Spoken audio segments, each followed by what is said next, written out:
Last hour, we learned that 3 men connected to a local church have been arrested for sexual battery. And this is video of Paul Dyal in court this afternoon. He is a pastor at the Jacksonville Assembly of the Body of Christ Church. And we also have a new mugshot for one of those men, 85-year-old Vernon Williamson. He was arrested in Oklahoma. We've also requested the mugshot for 68-year-old Jerome Teschendorf. Now, police believe that there may be more suspects and victims. Action News Jack's Ben Ryan joins us live outside of the church. And Ben, you spoke to someone who says that they were a victim. And Tanika, the victim that we spoke with, said she dealt with abuse for years, saying that no one would listen to her.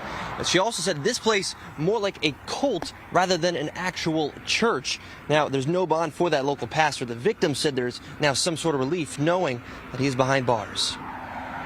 It's one count capital sexual battery. That is battery on a child under the age of 12, a suspect over the age of 18. Pastor Paul Dyal listens to his capital charge after being accused of sexually assaulting someone younger than 12 years old.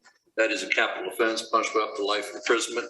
Therefore, you are not legally entitled to bond. His arrest comes with 2 other people that police say are connected to abusing minors. Jerome Teschendorf and Vernon Williamson were arrested on warrants in Oklahoma. The arrest of 78-year-old Dyal comes decades after a woman who said she was a victim says the abuse happened to her. She didn't want her name or face shown for safety, but told me she was sexually molested by Dyal over 30 years ago. We went into the church around 5, and I was around 7 when he first decided to do what he did. My parents got sent out of town to another church, and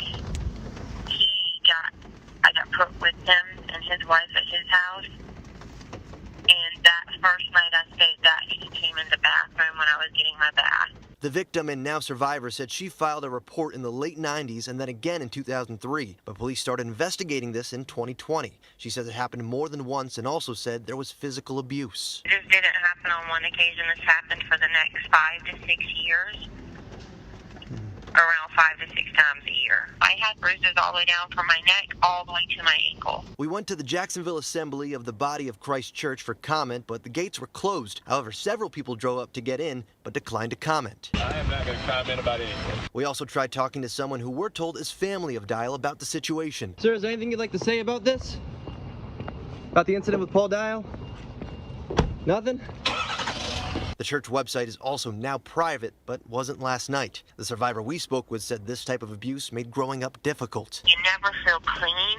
You never feel good enough. You don't ever feel pretty after any of that, ever. And both police and the woman we spoke with say there's more victims and more suspects involved. I know it didn't stop when I left. If you can do that to a child and say you're a pastor and a man of God, then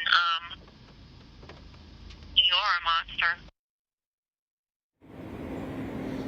Now, throughout that story, as it was airing, we actually saw a woman walking through that gates, picking up some mail. My coworker Robert Grant and myself both asking her if she can comment on the situation, anything about what has come out today. She just didn't say anything and continued to walk right into the gates. Now, also a little earlier, I spoke to an attorney over the phone. She said there's at least 4 clients right now in connection to Dyal's accused abuse. Now, again, this is all a story that we are going to continue to follow, and we'll update you more as we learn more. For now, I'm reporting live in the Biltmore area. Ben Ryan, CBS 47, Fox 30, Action News Jacks.